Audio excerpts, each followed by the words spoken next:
ট্রাম্পের নতুন সিদ্ধান্তে কমবে প্রযুক্তি পণ্যের দাম। বাণিজ্য যুদ্ধে মার্কিন প্রশাসনের এই সিদ্ধান্ত স্বস্তি এনে দিয়েছে প্রযুক্তি বিশ্বে। বিস্তারিত দেখুন প্রতিবেদনে।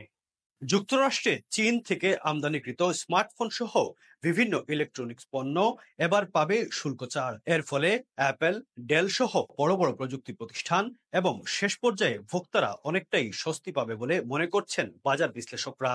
যুক্তরাষ্ট্রের স্থানীয় সময় 5 এপ্রিল রাত 12টা 1 মিনিট থেকে পরবর্তী 90 দিনের জন্য এই শুল্ক অব্যাহতি কার্যকর হবে। এতে করে স্মার্টফোন, কম্পিউটার, ল্যাপটপ সহ প্রায় 20 ধরনের পণ্য তালিকাভুক্ত রয়েছে। ডোনাল্ড ট্রাম্প প্রশাসনের এই সিদ্ধান্তে অ্যাপল, ডেল, ইন্টেল, এনভিডিয়া, ওয়ালকম সহ শীর্ষ প্রযুক্তি প্রতিষ্ঠানগুলোকে কিছুটা অর্থনৈতিক স্বস্তি এনে দেবে বলে মনে করা হচ্ছে। কারণ শুল্কের কারণে বাড়তি ব্যয় পণ্যমূল্যে যুক্ত হয়ে ভোক্তার কাঁধে চাপানোর শঙ্কা ছিল। বিশেষজ্ঞদের ধারণা, যদি শুল্ক ছাড়া না আসতো তাহলে আইফোনের দাম 30 থেকে 40% পর্যন্ত বেড়ে যেত। এমনকি হাই এন্ড আইফোনের সম্ভাব্য দাম $2300 গিয়ে ঠেকতে পারত। এই শুল্ক ছাড়ের সিদ্ধান্ত প্রযুক্তি বিশ্বে একটি ইতিবাচক সংকেত হিসেবে ধরা হচ্ছে। এতে শুধু মার্কিন বাজার নয়, বিশ্ব বাজারেও সরবরাহ কিছুটা স্থিতিশীল থাকবে বলে মনে করছেন বিশ্লেষকরা। এখন থেকে তাইওয়ান থেকে আমদানি করা সেমিকন্ডাক্টর বা ভারতে তৈরি আইফোনের ক্ষেত্রেও খরচ কমবে। ফলে উৎপাদন খরচ কমার পাশাপাশি ভোক্তারাও সাশ্রয়ী দামে পণ্য পেতে পারেন। তবে এই ছাড় সব পণ্যের জন্য নয়। ট্রাম্প প্রশাসনের ঘোষণা অনুযায়ী এই শুল্ক ছাড় শুধুমাত্র 125% পাল্টা শুল্কের ক্ষেত্রে প্রযোজ্য। চীনা পণ্যের উপর আরোপিত পুরনো 20% শুল্ক এখনই প্রত্যাহারের কোনো পরিকল্পনা নেই।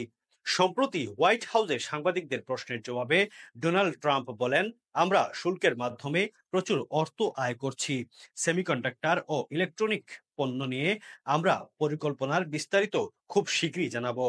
এর আগে প্রেসিডেন্ট ট্রাম্প দ্বিতীয় মেয়াদে দায়িত্ব গ্রহণের পর কয়েকটি বড় প্রযুক্তি কোম্পানির সিইওদের সঙ্গে আলোচনায় বসেন।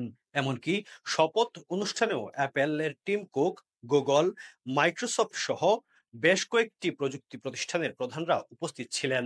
মার্কিন সেন্সাস ব্যুরোর তথ্য অনুযায়ী 2024 সালে চীন থেকে যুক্তরাষ্ট্রে সবচেয়ে বেশি আমদানিকৃত পণ্য ছিল স্মার্টফোন। দ্বিতীয় অবস্থানে ছিল ল্যাপটপ। এই তথ্যই প্রমাণ করে প্রযুক্তি খাতে চীনা পণ্যের উপর মার্কিন নির্ভরতা কতটা। ট্রাম্প প্রশাসনের হঠাৎ এই শুল্ক ছাড় সিদ্ধান্ত প্রযুক্তি প্রতিষ্ঠানগুলোকে স্বস্তি দিলেও এর প্রভাব আরো অনেক দূর বিস্তার করবে বলে ধারণা করছেন অর্থনৈতিক বিশ্লেষকরা। একদিকে যেখানে ব্যবসায়ীদের জন্য বড় সুযোগ তৈরি হলো, অন্যদিকে ভোক্তারাও কিছুটা কম দামে তাদের কাঙ্ক্ষিত ইলেকট্রনিক পণ্য কিনতে পারবেন, বিশেষ করে স্মার্টফোন ও laptop. Abul Hasnat, UK Bangla live.